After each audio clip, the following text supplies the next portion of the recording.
Good morning student. आज हम अंश पूंजी के प्रकार के बारे में जानेंगे। अंश द्वारा सीमित कंपनी की अंश पूंजी निम्नलिखित दो प्रकार की होती है। सबसे पहली है समता अंश पूंजी, दूसरी है पूर्वाधिकार या अधिमान अंश पूंजी।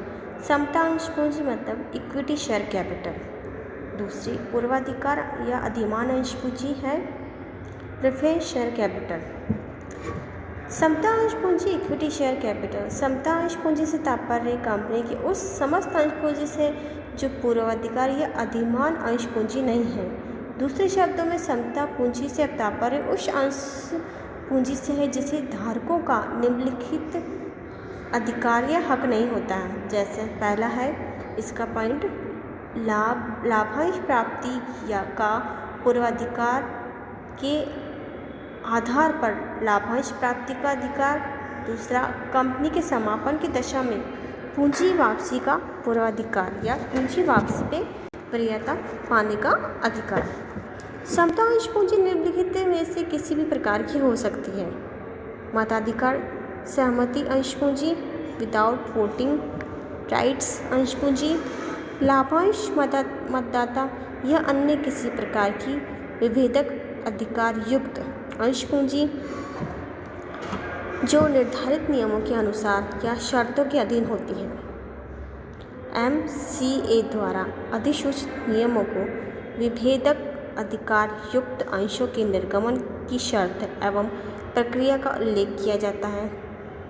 ये उल्लेखनीय है कि कंपनी अधिनियम 1956 के अधीन जारी किए गए विभेदक अधिकार युक्त समता अंश के अधिकार यथावत बने रहेंगे जब तक उन अधिकारों को इस अधिनियम के प्रावधान के अनुरूप परिवर्तित नहीं कर दिया जाता। दूसरी पूंजी है इसमें पूर्वाधिकार अंश पूंजी, preference share capital. Preference share capital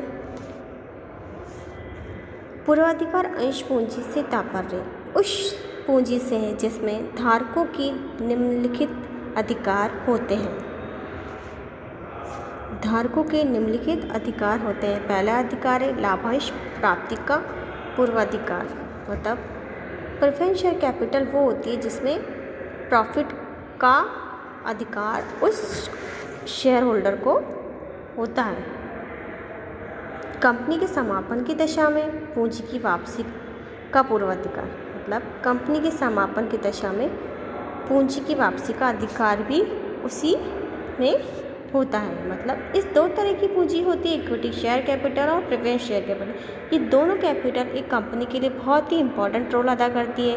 in दोनों कैपिटल से ही उसके शेयर होल्डर, उसके शेयर इशू का जो सारा काम होता है इन पूंजी के द्वारा ही होता है। तो ये दो तरह की पूंजी होती है। अंश पूंजी दो तरह की होती है, समता अंश पूंजी और पूर्वाधिकार पूंजी। धन्यवाद।